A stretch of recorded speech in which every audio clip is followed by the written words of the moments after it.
Daming ibon, no?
Wow!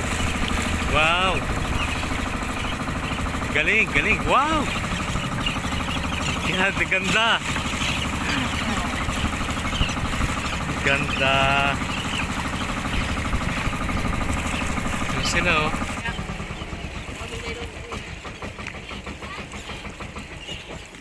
Ganda! Ganda! Astig!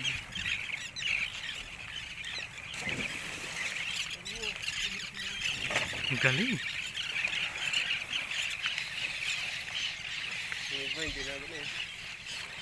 Yung iba, oh.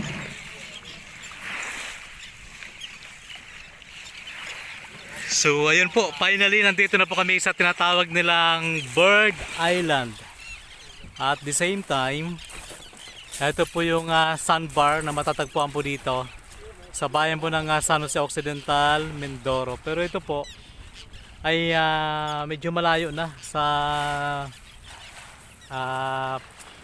malayo na po sa San Jose Occidental, Mindoro. Siguro mga nasa 2 oras, no?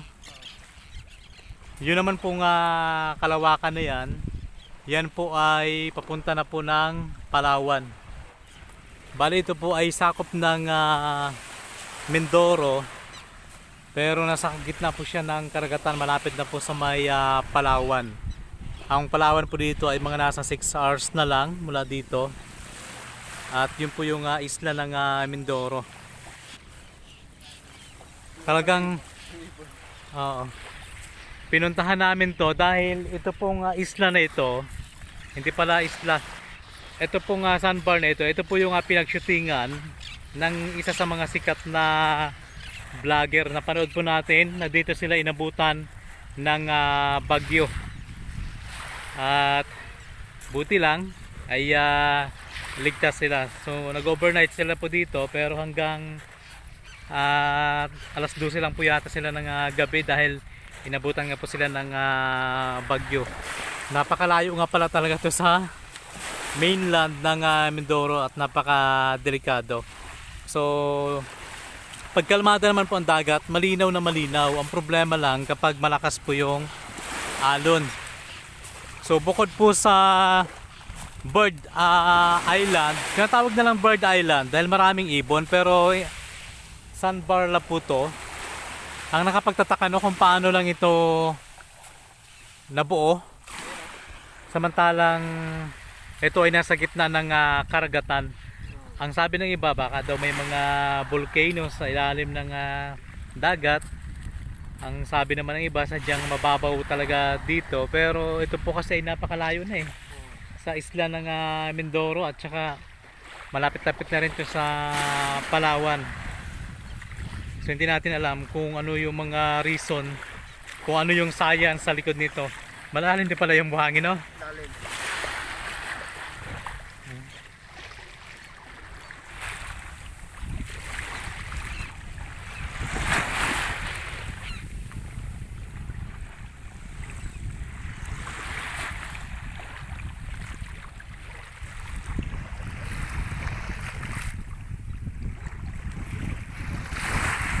Laka, may shark.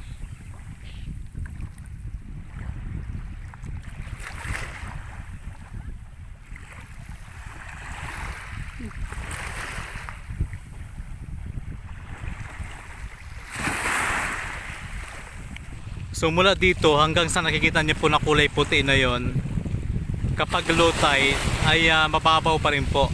Ngayon kasi hindi lang siya gaano makita yung mga buhangin dahil malalim na po yung tubig dahil high tide po ngayon.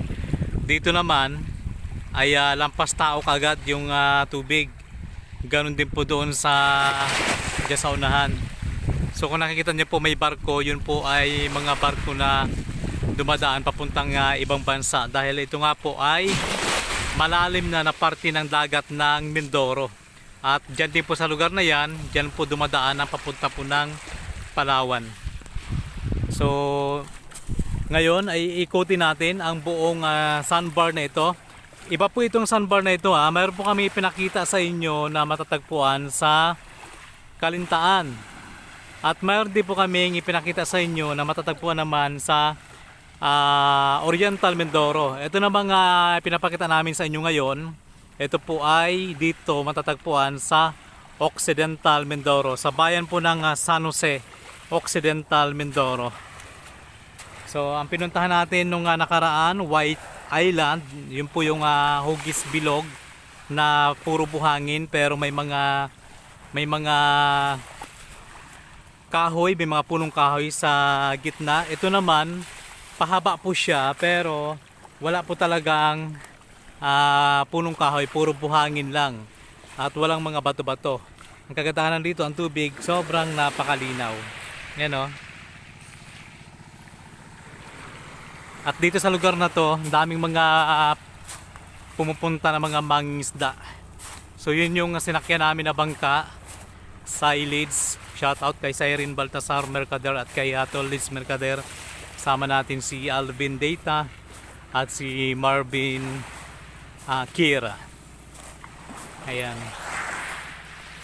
Medyo masakit-sakit lang yung bato dahil ang chinelas namin ay hindi namin nadala.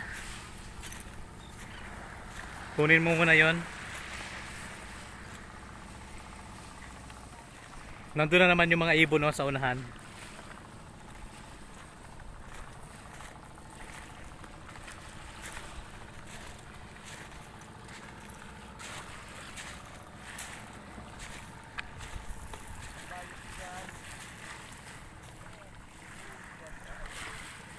So si Marvin ay naliligo na.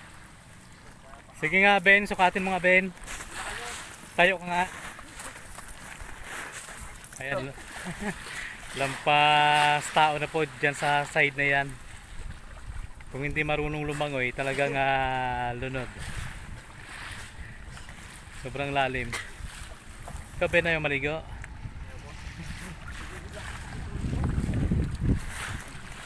So tuloy-tuloy tayo, ikot muna tayo.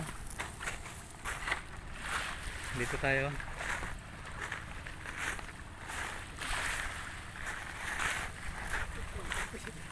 So wari ko nung nag-shooting dito yung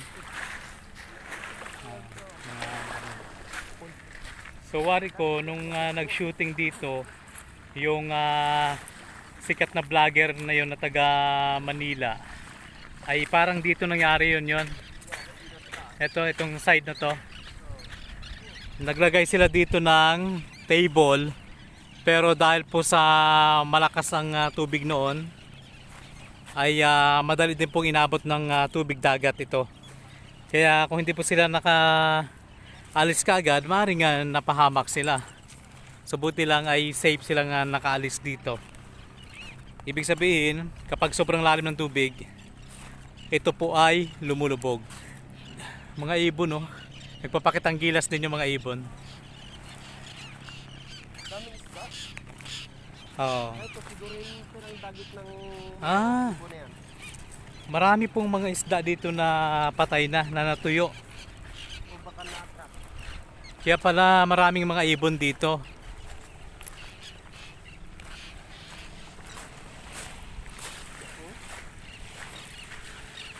So mas lalo dito, oh. Malalim agad, oh. Dito pag hindi ka marunong lumangoy, pwede kang mapahamak kasi sa current ng tubig ang lakas. So ayan po, oh. Kumbaga paumbok siya mula dito. Ayan, papunta po doon. Paumbok siya. Ayun po yung bangka namin.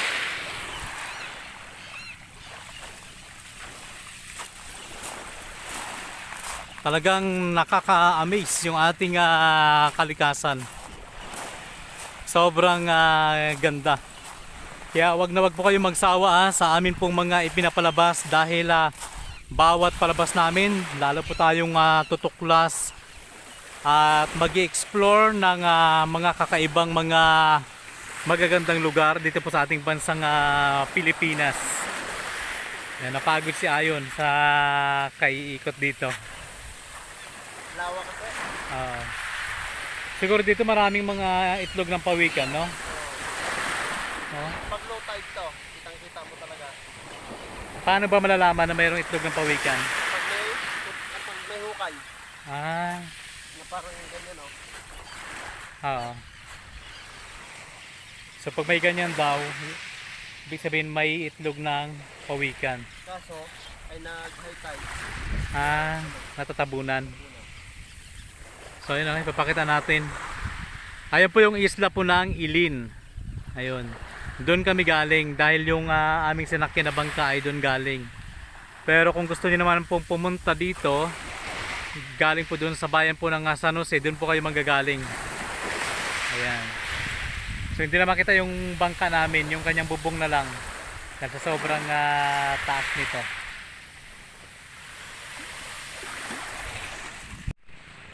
So ayan po, sa mga nagre-request na ipakita po natin yung kabuuan. Bukod po kanina sa ipinakita natin na umikot po kami sa buong sandbar na ito. Ngayon nakatungtong na kami dito, ipakita ulit natin para sa kahilingan po ng iba na ipakita 360. Ayan. So ayan po.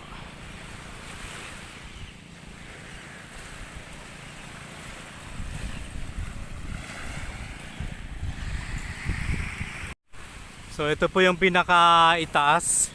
Medyo pahaba po itong lugar na ito. Sobrang ganda. Dito po walang entrance fee kasi wala naman pong may nagbabantay. Ang tawag po dito ay Manati Sandbar. At saka sa iba naman ay Bird Island. Kasi marami pong matatagpuan dito na mga ibon katulad po ng nakita natin kanina. So ayan.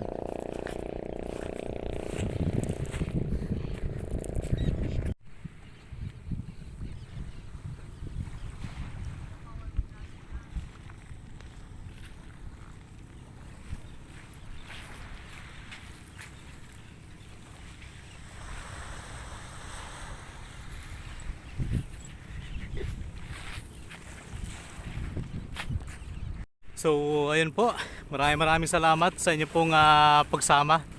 Karirahan, no? Yan, nagkakarirahan po sila ng bangka.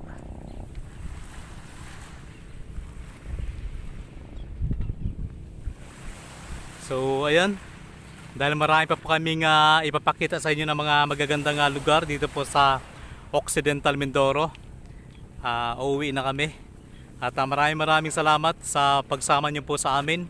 At sa mga bago pa lamang dito po sa ating YouTube channel, huwag niyo pong kalimutang mag-subscribe. At pakipindot rin po ng bell button para lagi po kayong updated sa mga kakaibang video na atin pong ina-upload araw-araw. So muli maraming salamat and God bless. bye-bye guys.